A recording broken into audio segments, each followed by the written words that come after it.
Welcome to the campus of New England College Putnam Theater for the primary Live Free or Die debates this evening. And we are starting with the Republican primary for the governor's race. So let's meet our candidates. We're going to start with Kelly Ayotte. She served in the U.S. Senate, as you may know, from 2010 to 2016.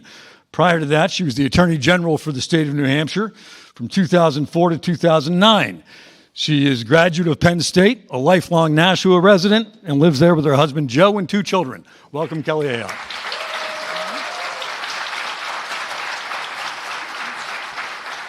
Thank you. Our next candidate is Chuck Morse. He has served 2 terms in the New Hampshire House before being elected to the state Senate, where he has served a total of 8 terms, including several years as the Senate President and Senate Finance Chair. Chuck runs a small business in Salem where he lives with his wife, Susan. They have 1 child, and Chuck is also a graduate of Plymouth State, who I believe is going to have their hands full this weekend with the inauguration of NEC football. Please welcome Chuck Morse.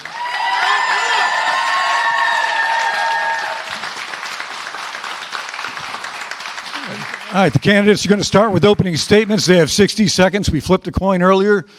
Senator Morse goes first. Take it away, sir. I'm Chuck Morse, and I'm running for governor because I believe New Hampshire's best days lie ahead. As Senate President, I always work to get results for the people of New Hampshire. We are the freest state in the nation. Our economy is the envy of the Northeast. But I believe this election is about the comparison between the 2 candidates. Kelly Ayotte ran as a conservative and went to Washington and voted with the Democrats over 260 times. She voted to give illegal immigrants, 11 million of them, amnesty, and she consistently threw Donald Trump under the bus. I'm going to make sure that we balance the budget, ban sanctuary cities, and treat fentanyl dealers like the murderers they are in New Hampshire. And I'm going to make sure we strengthen parental rights. I want to make sure that New Hampshire sees the American dream alive now. Thank you, Senator Morse. Appreciate that. Senator, too many senators. Senator Ayotte, please. I'm running for governor because we are 1 election away from becoming Massachusetts, from becoming something that we are not. My husband Joe and I were born here. We raised our children here. New Hampshire is exceptional. And our state has been on a strong path over the last 8 years under Governor Sununu's leadership. But the Democrats want to take us down a very different path, one of higher taxes, higher crime, sanctuary cities, and the list goes on and on. I won't let them do that. You know, Chuck Morse, we just heard a lot of lies about me from Chuck Morse.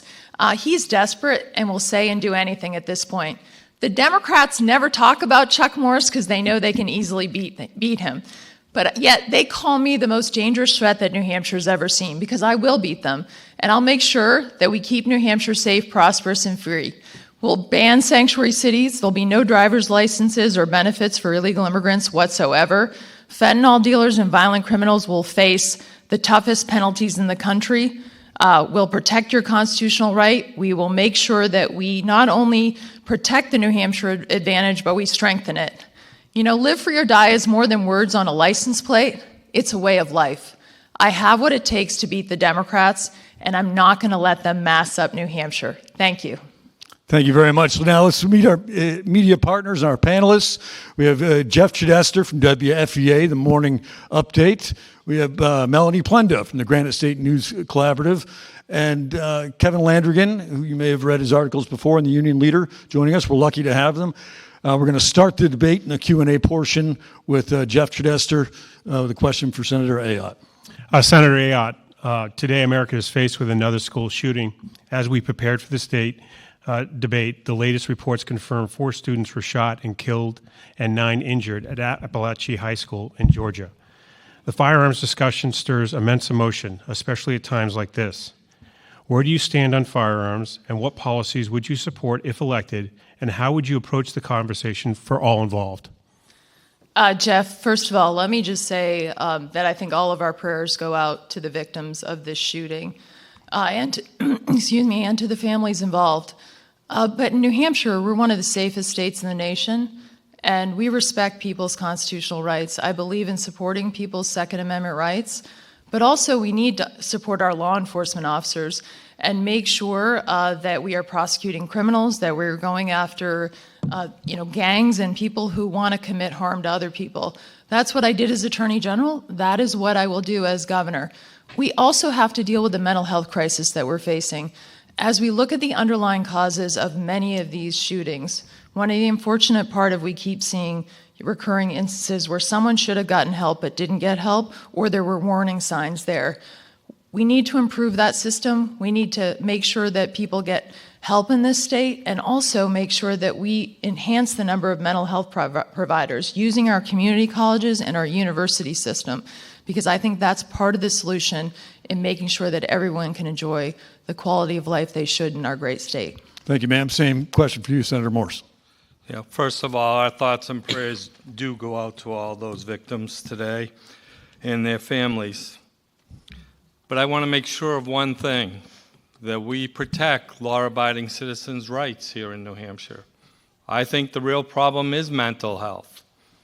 I started working on that as Senate President. I thought the answer was to make sure that we provided systems for people, make sure we get rid of the stigma of talking about mental health. I mean, 90% of the deaths that happen are because of suicides in our state. We can do more. We've worked pretty hard to start to limit that on mental health. We need to provide more services, and we need to make sure that people are able to talk about it in the communities and get those services. That's the way we're going to solve this problem.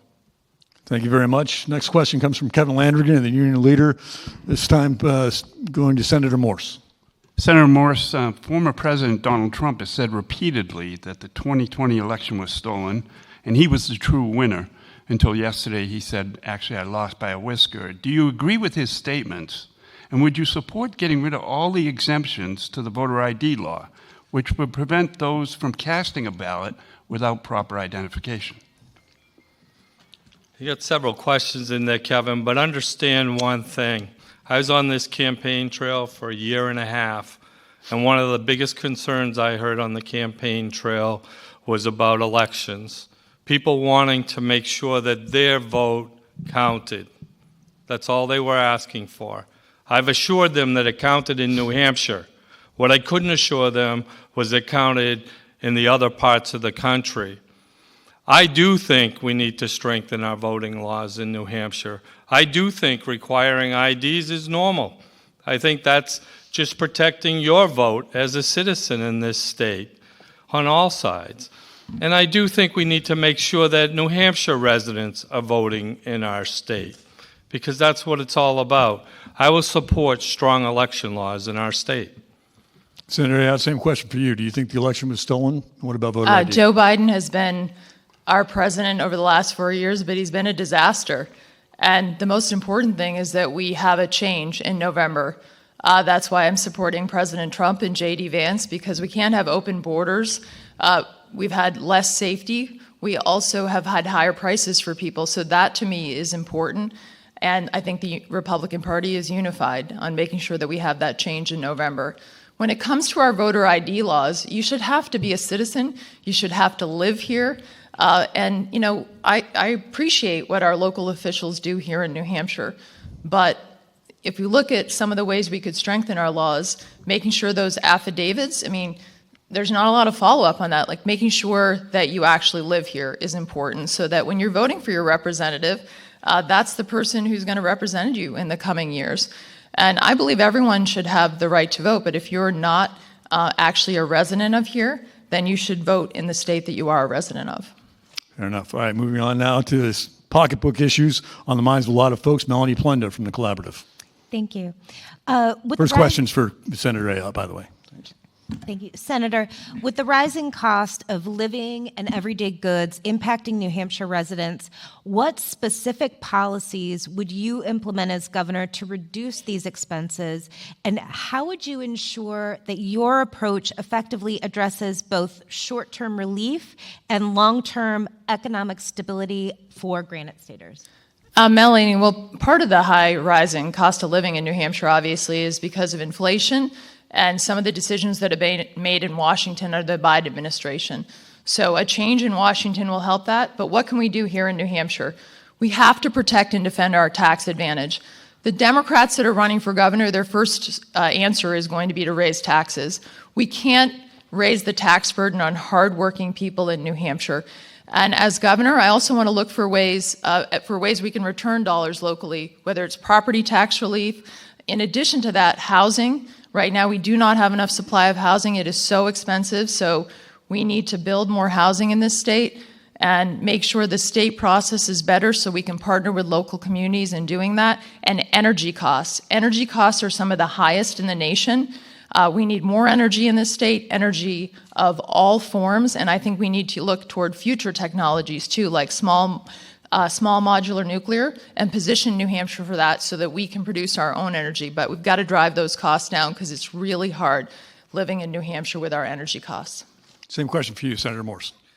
Yep, I believe I've already been doing it as Senate President. I think to make New Hampshire as strong as it is, we were starting to cut taxes back in 2015. We made sure that businesses saw the advantage here in New Hampshire. In 2021, not only did we cut business taxes, we cut the interest and dividends tax. It's completely gone in 2025. And we made sure that we sent $500 million back to the property taxpayers to build a strong economy in New Hampshire. That's what we need to do. And we need to make sure that we make things affordable for our citizens. Joe Biden has done just the opposite in Washington. He's driven up inflation. He's driven up interest rates. We can solve that problem, and I endorse Donald Trump because of that. We need to get back to that economy that we had 3.5 years ago. Thank you, sir. Next question coming from Jeff Chidester for Senator Morse.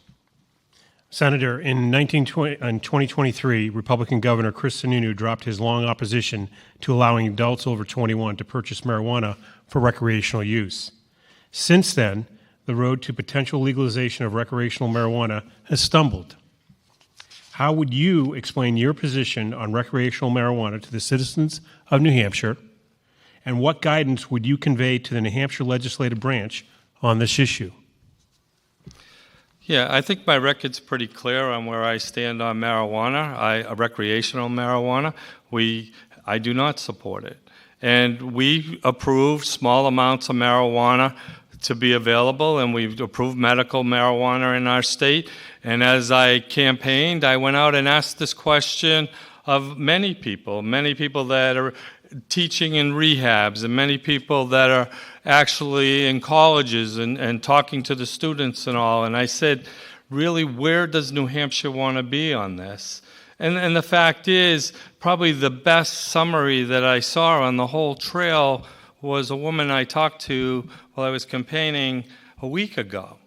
And she asked me my stance, and I said, I'm against legalizing it. And she brought out a picture of her son. She actually called me today to thank me for bringing it up.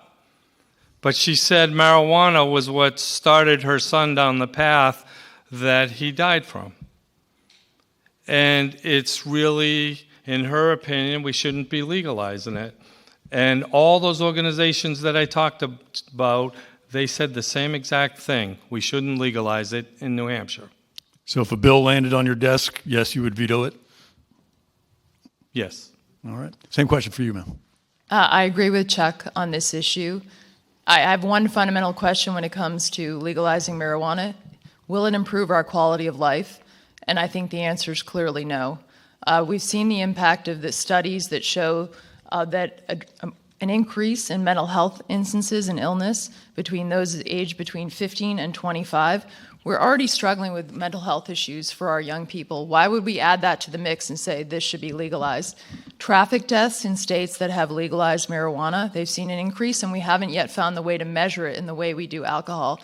And then finally, I look to Maine. The Chinese have bought up some of that farmland, and they're growing marijuana. We don't want that here in New Hampshire. So that is not something I could support as governor. Thank you very much, ma'am. So yes, you would also vote bill, if it, veto a bill that landed on your desk Yes. legalizing it? All right. All right, we're going to go now to a student reporter from the New Englander campus newspaper.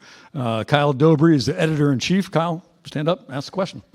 New Hampshire had an 8% decline in higher education enrollment between 2019 and 2022. This state is ranked as having the second highest in-state tuition, and average debt is $35,000. After graduating from a New Hampshire college, many young people want to or need to find jobs out of state. What will you do as governor to ensure that more recent graduates call the Granite State home?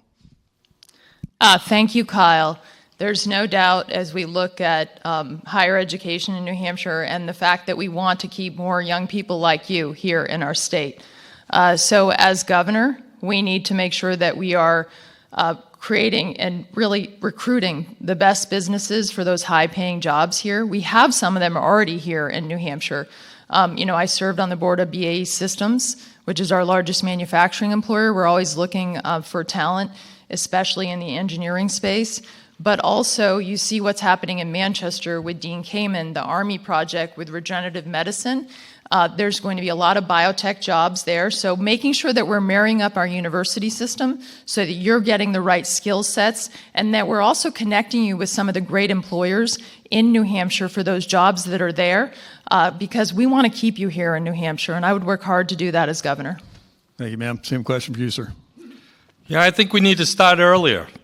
As I traveled the North Country, I met with people that were concerned about our young people not having opportunity.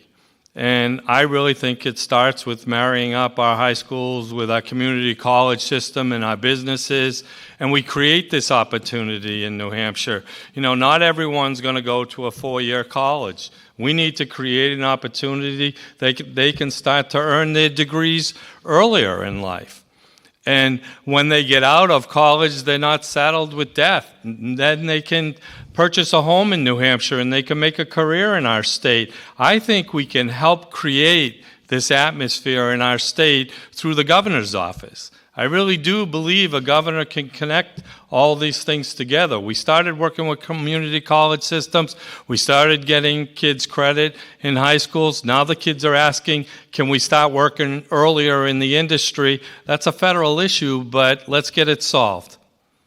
Thank you, sir, and thank you very much. Good question, Kyle. Appreciate your help also keeping the time as well.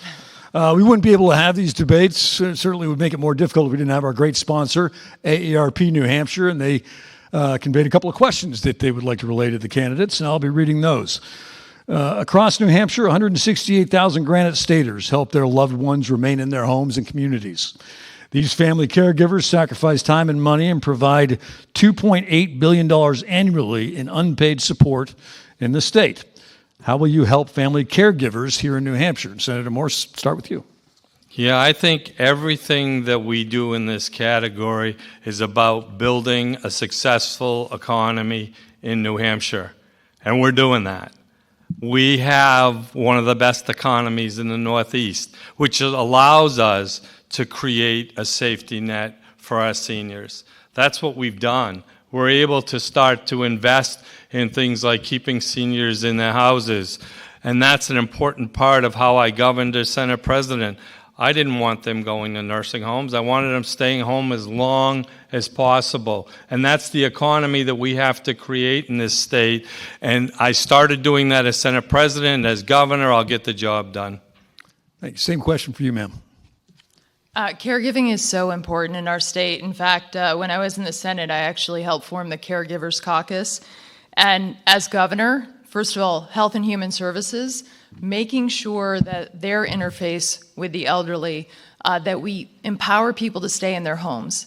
In other words, how we interact with them, so whether it's the regulations that can stand in the way of someone staying in their homes, whether it's the way that we're making it too difficult to administer things, we've got to make it easier for people to stay in their homes. In addition, a lot of families can't, elderly people, the property taxes. So as governor, balancing the budget and returning those resources locally so that there can be more property tax relief, I think that helps people stay in their homes. And then making sure that we have a great quality of life here with housing. I mean, housing is a big issue across the board, but also for our elderly. Making sure that communities as we're building more housing, that those housing opportunities are there, and allowing elderly to not only stay in their homes, but if they want to downsize or they want to be in a community, those opportunities are there. Thank you very much, and thank you very much to ARP for the question and also sponsoring these debates. We're going to go now to Melanie Plender from the collaborative question about reproductive rights. Thank you. Since the Dobbs decision, legislation has been proposed that would essentially restore Roe versus Wade. When this comes up again, what will be your stance on that legislation? Senator Ayotte. Well, Melanie, in New Hampshire, as you know, the Dobbs decision returned this issue to the states, and New Hampshire passed a law that allows women the freedom up to 6 months.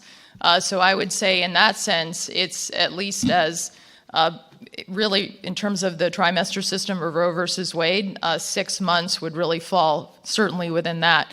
But also in the last 3 months, it gives women, if they have, God forbid, a medical emergency or their baby suffers from a fatal fetal anomaly, they can still obtain an abortion. You know, one of the things that's disturbing in this election is how much the Democrats are lying about what our law is and trying to mislead women on this. So it's really important that people understand what our law is and that this is a state decision. As governor, I'm not going to change that law. Senator Morse. Well, let me be perfectly clear. We did not ban abortion in New Hampshire.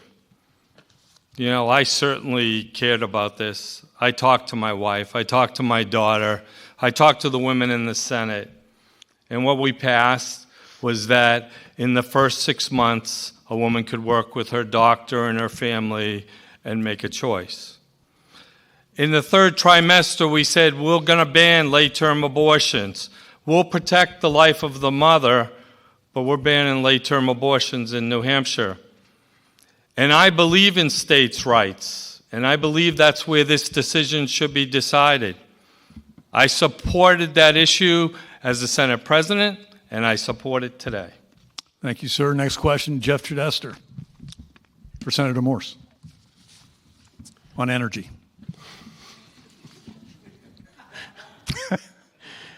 Senator Morse, Top of the second page. Energy affordability is a key concern to all Granite Staters. We often hear the phrase, all of the above, when some candidates describe their approach to energy. What grade would you give New Hampshire's current energy policy and why? And what policies would you pursue as governor? All of the above. Fact is, I passed a piece of legislation that said that you could choose. I passed that legislation because I could see what was coming from other states and the federal government. I wanted you to be able to choose the energy that you were going to build your house with. And I think that's the way we have to do it in our state. But I took it one step further. I believe New Hampshire's success comes from driving energy to the Northeast. That's why I endorsed Donald Trump. I endorsed him because I believe we'll get back to drilling in this country. I believe we'll send natural gas to the Northeast through New York. Those are the promises that I believe we can help drive down costs with. And that's why I made that decision ahead of time, because that's where I believe a governor can work with the federal government and help drive down our electric costs here in New Hampshire. It will work for us if we have a Donald Trump as president.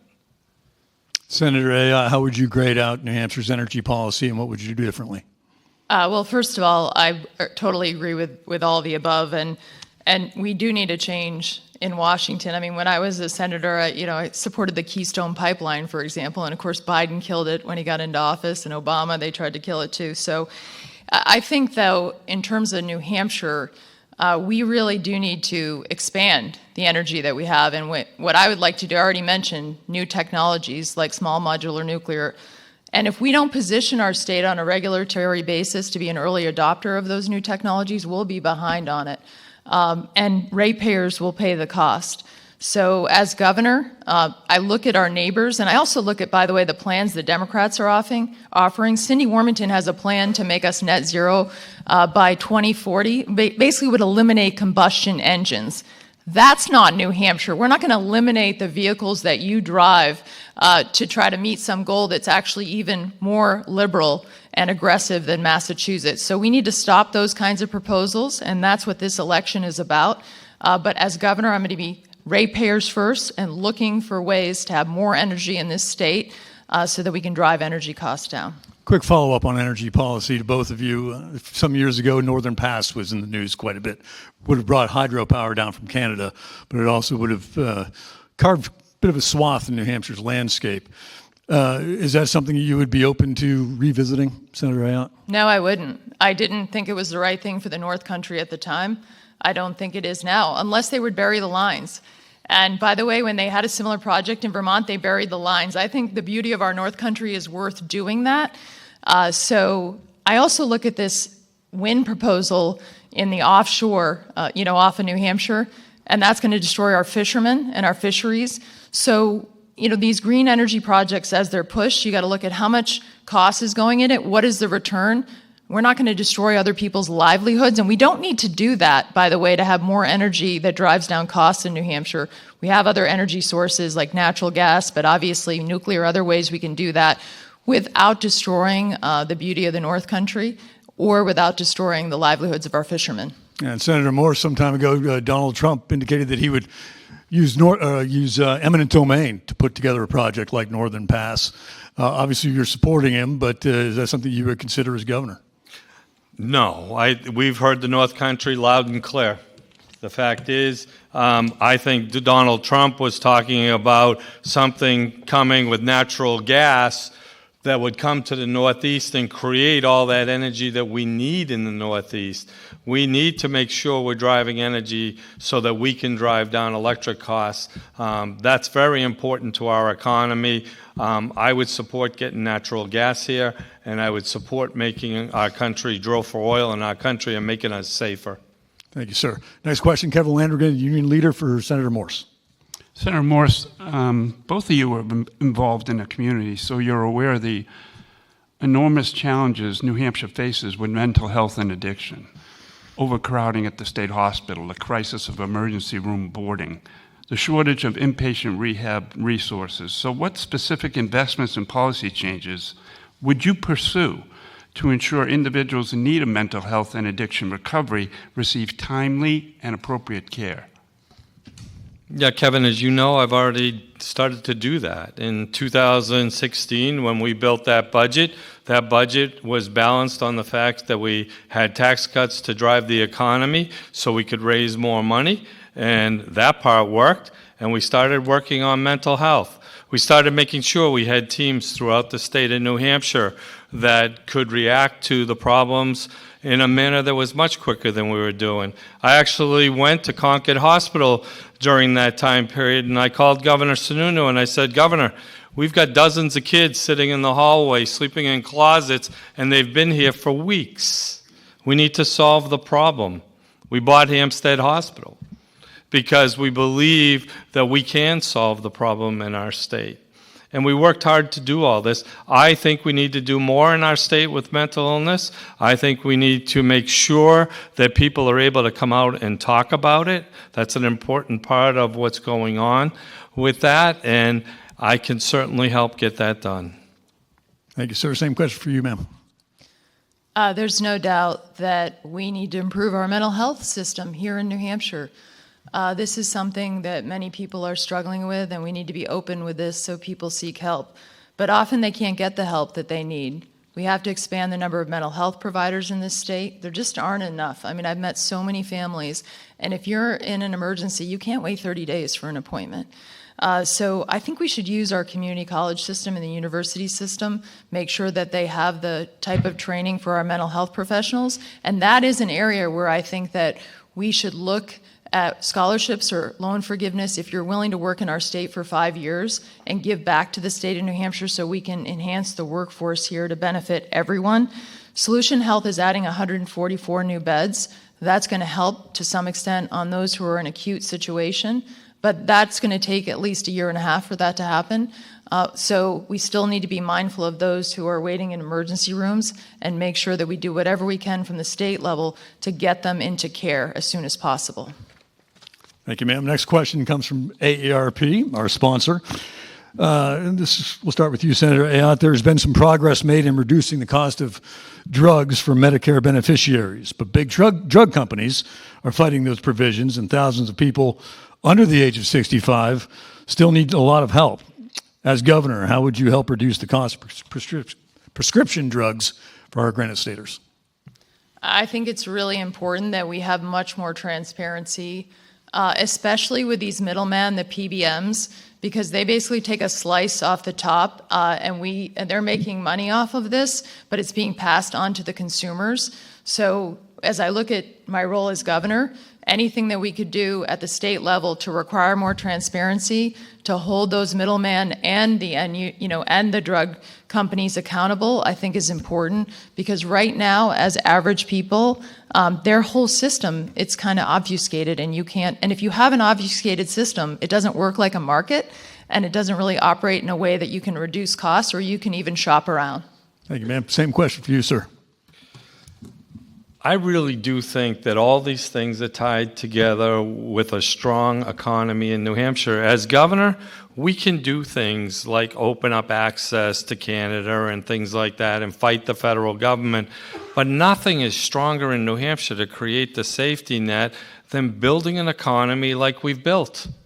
Our economy is so strong right now, we can't let it fall apart under this Biden administration. Really, interest rates and the way things are happening with inflation is just making it even harder for seniors right now. They can't afford to pay their bills, never mind buy their drugs. That's where we need to make the biggest change. We need to unify and make sure that we elect a president that is going to help our seniors in New Hampshire. That's where the fight is. The fight is on which one of us candidates is going to unify our party and drive us right through the November 5th election. And I think it's pretty obvious that I've worked with the Trump administration, whether I've knocked on doors or made sure that I endorsed them, that's where I can help drive an economy to help our seniors in New Hampshire and take care of our drug issues and make sure that we create that safety net for them. Thank you very much, sir. Next question comes from Jeff Tredester, focused on housing, and it'll go to Senator Morse. Senator Morse, it's widely reported that many citizens and politicians believe New Hampshire is in the midst of an affordable housing crisis. Do you believe this is accurate? And if so, what are the key components of your plan to address this issue, if any? Oh, I think it's accurate, and just have to step outside the door and ask people, and they'll tell you. It's one of the biggest issues in the state of New Hampshire right now is housing. And, part of it is a byproduct of being a successful state. I mean, we're building a big economy, companies are moving in, and more people are moving in, and that's definitely making a difference in our state. But I know we're going to have this debate about who's lying, and, that came up in the beginning, but let's talk about Blackstone. I mean, Kelly's on the board. They're driving up the costs in New Hampshire. And where are their profits going? We talk about unifying the party and winning an election. Their profits are going to the Democrats. Their contributions are going to the Democrats. And that's not helping our state. What we need to do is fight everything that Joe Biden's done to destroy our economy. We need to fight inflation. We need to make sure we're fighting interest rates going up and creating a stronger economy. But we're not going to create it with that swamp mentality. Senator Ayotte, take some time responding to Senator Morse's comments and question itself. I'm not sure that Chuck Morse knows how markets work, but Blackstone owns 2 hotels and 1 student housing property in Durham. So they're not exactly the major landlord in New Hampshire. But why he's attacking the private sector, I have no idea, because we're going to need the private sector at the table here if we want to build more housing. So as governor, I can assure you that we're going to streamline the state process, because right now it's completely inefficient. You need to get approval from DOT, DES, Fish and Game. We can go through all the agencies, but they're not talking to each other, and we need to make that a 60-day process that's efficient. We also need to get everyone at the table, the state officials, the local officials, figure out where we can work together to get it done. But the idea of attacking the private sector is going to get this done. No, we need to work with them. We need to encourage them to build more of all types of housing, whether it is single-family homes, apartments, manufacturing housing, and I will certainly be pushing hard and championing this issue as governor. Thank you, ma'am. What sector of the industry would you pursue and try to attract to New Hampshire as governor? Josh, I would be pursuing, first of all, we've got some amazing things happening with Army and the biotech and the spin-offs that are going to come out with Dean Kamen's project on regenerative medicine. But also there are some excellent, I think, opportunities on the technology end.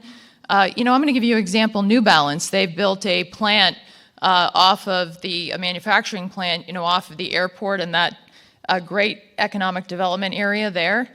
So that's a great company. By the way, the founder of New Balance, he's pretty frustrated with Massachusetts because of all the taxes, the millionaire tax that they put in place that, by the way, hits small businesses hard.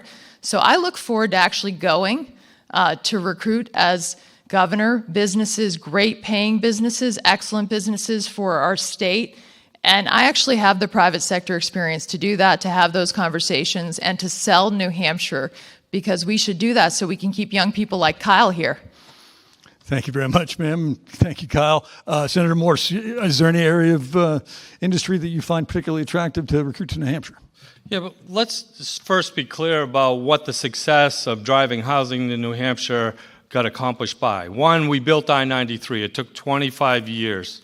I was the one that worked on permanent financing and getting it constructed. That's what built that area behind the airport and in Londonderry. And I believe the other success that we have in our state is driving water to the communities that want it so that they can build housing. It's infrastructure that's going to drive this economy for our state, and companies that are looking to come into our state are going to have all the opportunities in the world to come here. We did work with Dean Kamen. We worked with him on the people that were coming to work here on their loans that they were carrying and their education. That was part of the fact that we wanted to show that New Hampshire wants this in New Hampshire. I really think we've done some great things to bring businesses here. We changed the trust laws so that the biggest trusts in the country came to New Hampshire. Those are all things I did as Senate President to help drive this economy. Thank you very much, sir. Next question now coming from Melanie Plenda on education for Senator Morse. Senator, New Hampshire's education freedom accounts have sparked both enthusiasm and concern. As governor, how would you ensure that these accounts truly enhance educational opportunities for all students while maintaining accountability and quality in our public school system? Well, I worked pretty hard to make sure we passed education freedom accounts because I want every child to have opportunity in education. And that's opposite of what Kelly did down in Washington because she went against school choice for low-income families. I believe that's where it starts, and that's what we passed. But we're spending $4,000 more than the national average per student in New Hampshire. And we yet have 11% less students in the last 15 years. And what's happening? The administrative side's gone up over 50%. We have one of the best public education systems in the country, but we can do better. Let's make sure we take care of our teachers, make sure we take care of the students, and let's make sure that we pass legislation that lets all students have choice in New Hampshire. We can get it done. We have over 10,000 kids participating now in education choice. Let's make sure every student has choice. And specifically on the accountability piece? Well, I think we have it all accountable, to be honest with you. The money's following the student. That's how the system was set up. So it is accountable. And the fact is, we're doing a damn good job of getting more and more students to take advantage of choice because they want to, because their parents want to. 5,000 kids on education freedom accounts so far, and we can do better than that. Thank you, Senator Morse. Same question for you, ma'am. How would you enhance educational opportunities for students while maintaining quality accountability? Well, first let me address what Chuck just said about my record in Washington, which is a lie. I voted for education freedom in Washington, and I think he knows how legislation works because there were two different amendments on it. One wasn't a good fit for New Hampshire. The other one was offered by Senator Tim Scott that I supported to allow the money to follow the child and the Title I funds to go to anywhere the parent wants someone to go. But in addition to that, he voted against education freedom back in 2004, so he joined with Democrats to do that. We would already had this in place. My husband's a teacher. He teaches math at our Catholic school. I've seen the education freedom accounts in operation. I've seen how parents who otherwise wouldn't have had an opportunity to send their child to the best venue for them so that they could reach their full potential have been able to use those education freedom accounts. So I support universal education freedom. And I also support, I'm a product of public schools in Nashua. I think our standards need to be higher because unfortunately, our kids are 9 months behind in math, as I hear from Joe all the time. They're behind in English and science and really the basic core curriculum that you need to succeed in life. And so we need to review our standards and making sure we're not just passing kids along, but we're making sure that they know the topic, that they're competent in the topic in our public schools so they pass along. And I can tell you that the homeschoolers I've met, they're very successful. They do a phenomenal, I see Hannah in the audience and she's amazing. So I think giving parents the opportunity to decide what's best for their child is the way we should go. Thank you, ma'am. Senator Morse, take 30 seconds. Well, let me be clear to the public. I passed education freedom accounts in 2021 in New Hampshire, and I made it available to low-income families. And Kelly had a choice when she voted. She could have voted on an amendment that gave it to low-income families. That's how legislation works. So I want the public to understand I support education freedom accounts for all children because I believe they work, and they'll work for everyone in New Hampshire. Chuck, I did. There were two amendments. One was better for New Hampshire to allow education choice, offered by Senator Tim Scott, and I was proud to support it. Okay, we got to move on. Thank you very much. We have time for one more question before we get to our final closing statements, and that question is coming from Jeff Chidester. Directed to Senator Ayotte. New Hampshire HB 1205 requires that schools separate all sports teams from grades 5 through 12 based on biological sex. Currently, 2 New Hampshire trans athletes and their families are challenging HB 105. Given the attempted changes from the Biden administration on Title IX, which includes gender identity as a protected class, where do you stand on this issue, and what rules would you support as governor? Well, I'm the mother of a 3-sport varsity athlete. Our daughter, Kate, played soccer, basketball, lacrosse, and so I support the 1205, the bill that would protect women's sports. And what the Biden administration has done to Title IX is just simply wrong.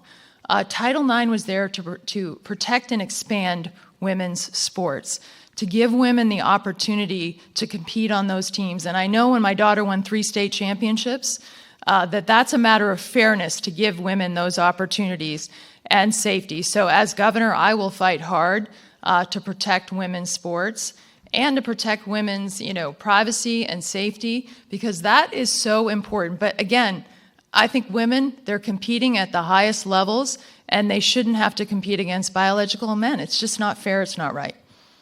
Same question for you, Senator Morse. Yeah, well, I too have a daughter that played high school sports, and she played a couple of them. And first of all, I do everything to protect women in sports, so I would support that legislation. But what else is going on in society which I don't believe should happen is we should not be putting men in women's locker rooms or bathrooms or even in prisons. When Riley Gaines came up here, she was lecturing New Hampshire as she's talking to us because she's saying prisoners are calling her and saying, I'm in the women's prison, but these men that have raped and they're pedophiles and they're basically asking to be a woman and come in our prison. It's wrong for New Hampshire. Men are men and women are women. And I'll support legislation that says that because I think it's important that our state make that pretty clear. All right, thank you very much. And thank you very much to our panel. It's time now for our closing statements. As I mentioned earlier, we flipped a coin to determine who would go first and last. And we're going to start with Senator Morse. Take 90 seconds, sir. Well, New Hampshire is one of the most livable states in the nation, and we certainly are the freest state in the nation. That doesn't happen by accident, and it doesn't happen by luck. It happens by electing conservatives. That's what I did as Senate President, and that's what I'll do as governor. But now is the time to unite the party. And I don't believe our party will unite behind someone that talks like a conservative and governs like a Democrat. Kelly Ayotte went to Washington and voted with the Democrats 260 times. She voted to give amnesty to 11 million illegal immigrants. And if she wants to correct me, she voted to give them citizenship, which is even worse, because then they'd be voting against us. I'm going to make sure that we balance a budget in New Hampshire, that we ban sanctuary cities in New Hampshire. We treat the fentanyl dealers like the murderers they are, and we strengthen parental rights. I ask for your vote tonight, and I hope I've earned it. And Senator Ayotte, final word goes to you. This is such an important election. The Democrats that are running for governor, they want to change our state dramatically, and we better win this election. They've already spent, the National Democrats, millions of dollars against me.